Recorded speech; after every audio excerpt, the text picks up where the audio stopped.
I'm Heyzeus, and I'm taking part in a Dragon Lore giveaway. Links are in the description.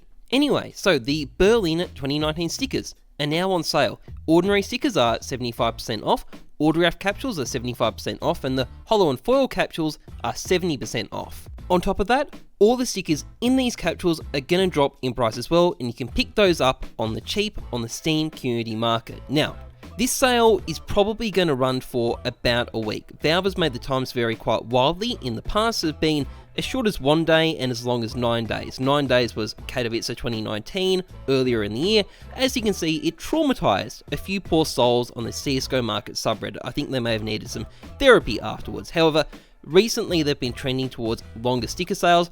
I would expect this one to be on the longer side, so I would say you've got about a week to invest. The question is though, is investing in this major stickers a good idea? And if you do, what should you invest in? So, on the first question, every single major stickers have gone up in price given enough time. Sometimes it's taken just a few days, sometimes it's taken over a year. No one can tell you in advance what scenario is going to play out. That's just how it is. No one knows. However, there are some vagaries you can look to as a bit of a guide. For one, nicer looking stickers tend to do better. Obviously, you'd much rather invest in Atlanta stickers than you would in Krakow stickers. Now, this major has some decent looking stickers. There's some nice, big, large, colourful stickers. That's a good thing. Obviously, there's some garbage looking stickers as well, so it's probably better to prioritise some of the nicer stuff, but in the looks department, this major is doing okay, at least in some areas. Also, later into the sale, you can get an idea of how heavily people are investing into these stickers by looking at the quantities listed on the Steam market and comparing that to other majors. If the numbers are excessively large, like PG or Krakow level large, it may not be a good idea to invest. Having said all this though, I do need to emphasise that there's no definitive guide and no definitive answers. I can't tell you how quickly your stickers are going to increase in price, and neither can anyone else. As I said before, stickers have always gone up in price eventually. Sometimes it's quick, sometimes it's not so quick. Invest at your own risk.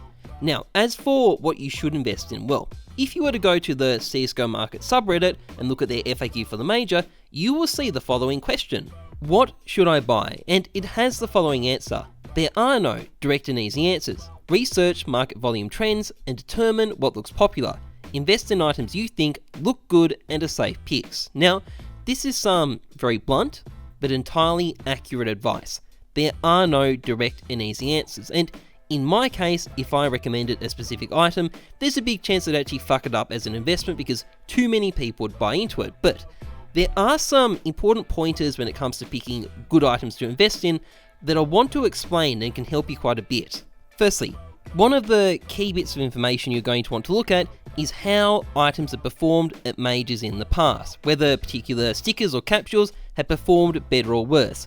Obviously, they generally all tend to go up in price eventually, but some definitely do it better than others. Now, when you do this, make sure you look back further than just the last major. I'd recommend looking back all the way to PG or Krakow to give yourself a better sample size to work with. You'll get a more reliable picture of what might happen that way. Secondly, in terms of picking out individual stickers, the stickers of individual teams, individual players, etc., try and gauge what the interest is in this team now versus what it'll be in 3 to 6 months' time. The best investments tend to be teams that had a rough major, but have a lot of potential going forward. Case in point being Vitality at Katowice earlier this year.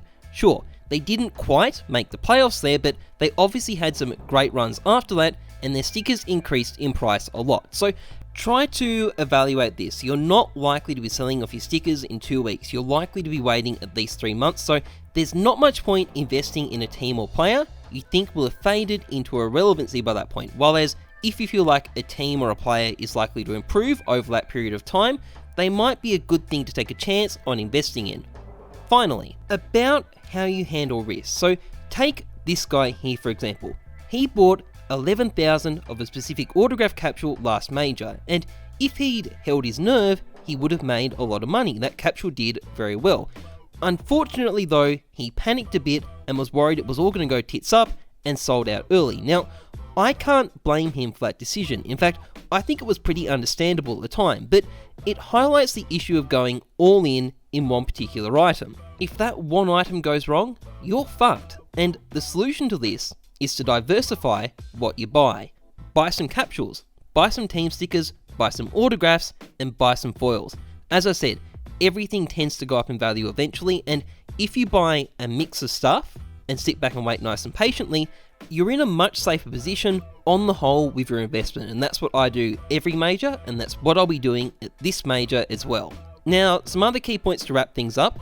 If you're buying items directly off the Steam market, try to minimize the price you pay to maximize your profit using buy orders. Make sure you get those extra few cents, they'll add a lot onto your net profit margins. Secondly, don't directly deposit money into Steam to invest in stickers.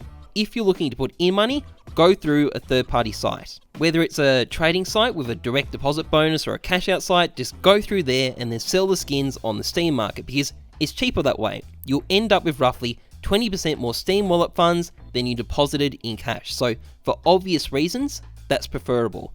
Finally, I want to address a bit of an elephant in the room. It's well known that a lot of Chinese buyers have come into the market recently and they are really interested in stickers. In fact, they've forced up the prices of stickers from every single major in the history of CSGO. And the big question is, are they going to stock up on excessive numbers of capsules and stickers and ruin this major's investments, or are they going to force prices up quite quickly once the stickers go off sale? Now, my view on this is that in a lot of respects, they're probably not going to change that much. Yes, they'll probably invest in a lot of stickers, but they'll also probably produce a lot of demand for stickers. So I expect that's going to balance out. I don't think it changes that much, unless there's continued growth in the Chinese scene. And as it happens, I think that's a real possibility. The Chinese player base has been consistently showing very steady growth so far this year, and we're getting towards the end of the year when the player base tends to perform the best. So I think there's a real chance China is going to continue becoming a bigger factor in the market, and if you have a nice broad mix of stickers and capsules you're holding from this major as an investment, that's a very good thing, and it could work out very well for you.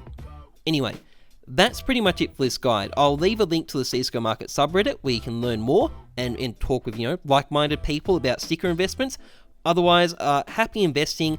That's it for this video. If you enjoyed this vid, please like, comment, subscribe. Otherwise, trust the numbers, not your gut. I'm Heyzeus. Thanks for watching. See ya.